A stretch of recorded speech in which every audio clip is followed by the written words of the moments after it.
మొదటిసారి విజయ్ వర్మ కోసం ఎమోషనల్ అయింది తమన్నా. ప్రేమలో పడి తమన్నా ఎంత బాధని అనుభవించిందో మొదటిసారి ఓపెన్ అయింది. గ్లామర్ ప్రపంచంలోకి వచ్చి 20 ఏళ్లు దాటుతున్నా సరే, దశాబ్దాలు మారుతున్నా సరే, కొత్త హీరోయిన్లు వస్తున్నా సరే, తమన్నా భాటియా క్రేజ్ మాత్రం ఏ మాత్రం తగ్గలేదు.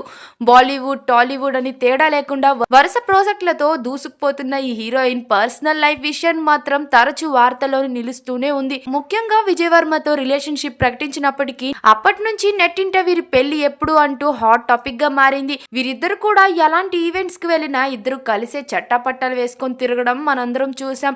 ఈ క్రమంలోనే ఈ జోడీ విడిపోయారనే ప్రచారం కూడా జరుగుతున్న సమయంలోనే తమన్నా తన గత ప్రేమల గురించి చేసిన వ్యాఖ్యలు ఇప్పుడు సోషల్ మీడియాలో చర్చనీయాంశంగా మారాయని చెప్పాలి. తాజాగా ఇంటర్వ్యూలో పాల్గొన్న తమన్నా తన జీవితంలో 2 సార్లు మనస్తాపానికి గురైనట్లు చెప్పుకొచ్చింది. టీనేజ్ వయసులోనే మొదటిసారి ప్రేమలో పడ్డానని, కానీ ఆ బంధం కోసం తన లక్ష్యాల్ని, కెరియర్ ని వదులుకోవడం ఇష్టం లేక బ్రేకప్ చెప్పుకున్నానని నిర్మోహమాటంగా చెప్పేసింది. మనిషిగా ఎదగాలని, జీవితంలో ఎంతో సాధించాలనే పట్టుదల ముందు ఆ ప్రేమ నిలవలేకపోయిందని ఆమె చేసిన కామెంట్స్ ఇప్పుడు చర్చకు దారితీస్తున్నాయి.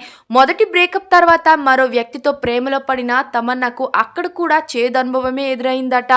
అదే విషయాన్ని చెబుతూ తమన్నా షాకింగ్ కామెంట్స్ చేసింది. ఎమోషనల్ కూడా అయిపోయింది. అతడు నాకు సరైన వ్యక్తి కాదని ఆలస్యంగా తెలిసింది. అలాంటి వారితో బంధాన్ని కొనసాగించడం ప్రమాదకరం అని తమన్నా చెప్పడం ఫ్యాన్స్ అంతా షాక్ అవుతున్నారు. ప్రస్తుతం విజయ్ వర్మతో బ్రేకప్ వార్తలు వినిపిస్తున్న నేపథ్యంలోనే తమన్నా ఇలాంటి వ్యాఖ్యలు చేయడం వల్ల అనుమానాలకి దారితీస్తుంది. అసలు తమన్నాతో విజయ్ వర్మ ఏం చేశాడు, ఎందుకు ఇంత ఎమోషనల్ అవుతుంది అన్న విషయంపై అయితే క్లారిటీ రాలేదు. తమన్నా మనసులో ఏముంది, డేంజర్ అన్నది విజయ్ వర్మనేనా అని అంతా అయోమయంలో పడిపోయారని చెప్పాలి. ఇక ఈ విషయం తెలుసుకున్న నెటిజన్లు అయితే షాక్ అవుతున్నారు. తమన్నాపై మీ ఒపీనియన్ ఏంటో కామెంట్స్ లో తప్పకుండా చెప్పండి. మరిన్ని అప్డేట్స్ కోసం మా ఛానల్ ని సబ్స్క్రైబ్ చేయండి.